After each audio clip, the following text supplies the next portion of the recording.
Welcome to unsolved mysteries. तो दोस्तों, आज के इस वीडियो में मैं एक्सप्लेन करने जा रहा हूँ सन 2003 में आई रॉन्ग टर्न को। ये एक अमेरिकन स्लेजर हॉरर मूवी है जिसको डायरेक्ट किया है रॉब मैकनिट ने। रॉन्ग टर्न की IMDb रेटिंग है 6.1 stars out of 10 on Rotten Tomatoes 14% fresh with 54% audience score. और अब मेटाक्रिटिक्स पर इस मूवी की रेटिंग है 32 आउट ऑफ 100। तो अब आज की इस वीडियो में मैं आप सभी को रॉन्ग टर्न मूवी की स्टोरी को ब्रीफली एक्सप्लेन करते हुए इसकी एंडिंग पर थोड़ी सी डिस्कशन करेंगे। तो फिर चलते हैं अब डायरेक्ट मूवी के तरफ।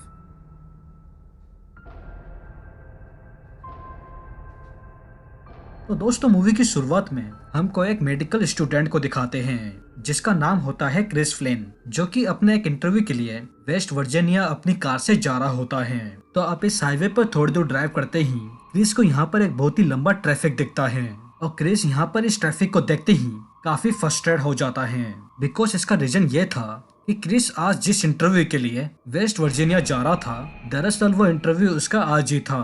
तो इसको यहाँ किसी भी हालत में आज के आज ही वेस्ट वर्जीनिया पहुँचना था। तो अब इसलिए क्रिस इस हाईवे से जाने की बजाय अपनी कार को बैक लेकर किसी और दूसरे रास्ते से जाने का डिसाइड करता है जो कि इसको वेस्ट वर्जीनिया की तरफ ले जा सके। बट अब प्रॉब्लम यहाँ पर ये आ रही थी कि इसको वहाँ जाने का रास्ता पता नहीं था। तो इसलिए यहाँ पर क्रिस वहाँ के एक लोकल गैस स्टेशन की तरफ जाता है जिससे कि ये वहाँ जाने का रास्ता पता कर सके। तो आप इस गैस स्टेशन पे पहुँचते ही क्रिस यहाँ के इस गैस स्टेशन के ओनर से बियर माउंटेन जाने के रास्ते के बारे में पूछता है। तो अब वहाँ बैठा वो ओनर, जो कि शकल से ही चूतिया था, वो क्रिस को ये बताता है कि वहाँ जाने का कोई भी रास्ता नहीं है। तो अब उसी वक्त क्रिस उसके गैस स्टेशन पे लगे मैप को देखता है। तो अब इस मैप को देखते ही इसको यहाँ पता चलता है कि बियर माउंटेन जाने के लिए एक रास्ता मौजूद था और क्रिस यहाँ पर बिना सोचे समझे इसी रास्ते से जाने का डिसाइड कर लेता है।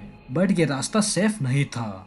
अब क्रिस यहाँ पर जैसे ही इस बियर माउंटेन रोड से जा ही रहा होता है, तभी इसका यहाँ पर एक मरे हुए हिरन के तरफ अचानक से ध्यान चले जाता है और वो यहाँ गलती से वहाँ खड़ी एक कार को टक्कर मार देता है। बट यहाँ पर इस इंसिडेंट से कोई भी नहीं मरता।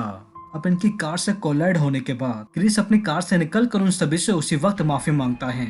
अब उसी दौरान वहाँ पर जेसिका बर्लिंघम आती है और वो यहाँ पर इन सभी को बताती हैं कि हमारी ये कार किसी ने जान के खराब करी है, क्योंकि उसको वहाँ सड़क पर एक टायर फाड़ने वाला वायर मिलता है जो कि एक इंसान ही लगा सकता है। तो आप इस इंसिडेंट को जानने के बाद जेसिका यहाँ अपनी फ्रेंड कार्ली को पीछे के एक गैस स्टेशन की तरफ चलने के लिए बोलती हैं, जिससे कि वो अपने दोस्तों को इस मुसीबत से निकलने के लिए कॉल लगा सके।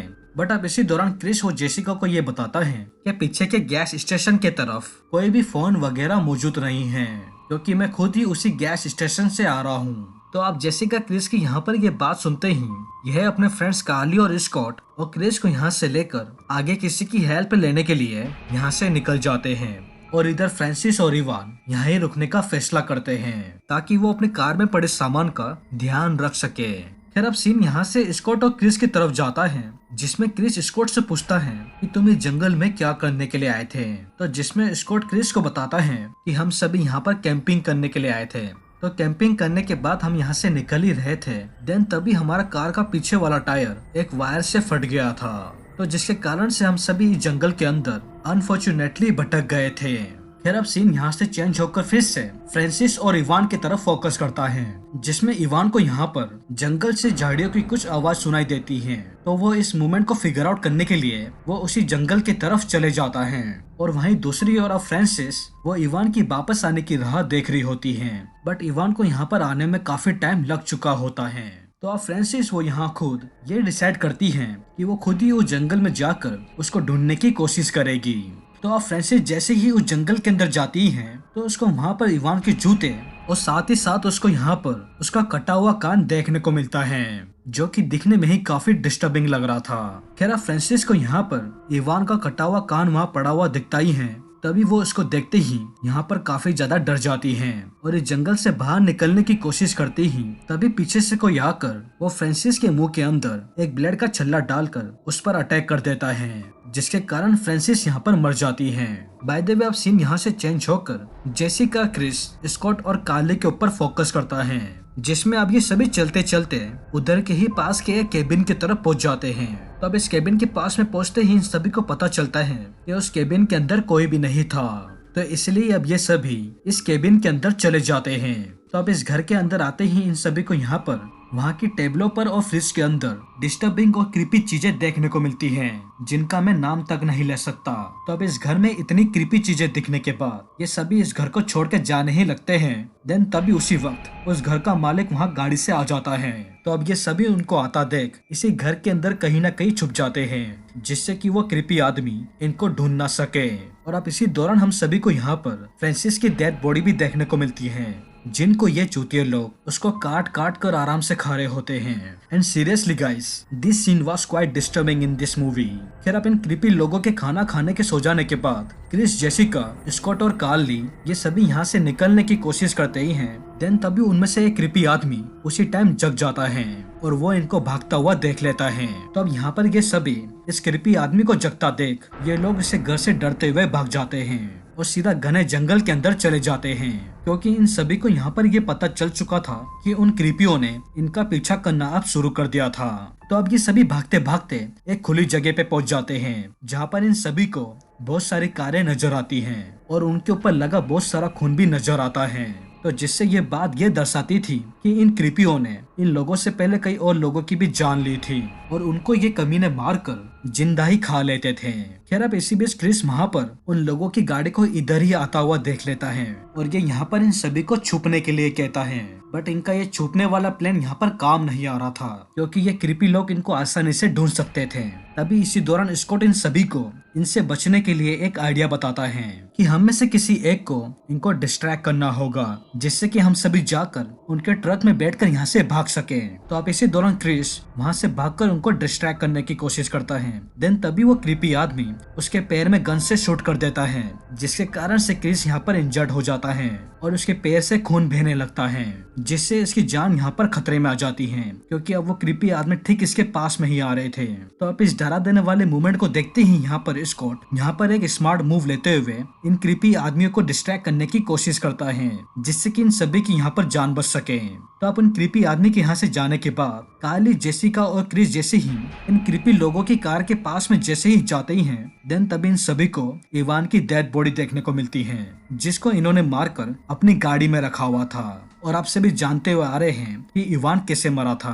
खैर अब यहाँ पर ये तीनों इनकी गाड़ी को चुराने के बाद ये तीनों यहाँ पर स्कॉट को लेने के लिए जैसे ही जाते ही हैं, देन तभी वही क्रीपी आदमी स्कॉट को एरो की मदद से मार डालता है, जिसके कारण से स्कॉट उसी वक्त मर जाता है और इन तीनों को यहाँ पर स्कॉट के बिना ही जाना पड़ता है।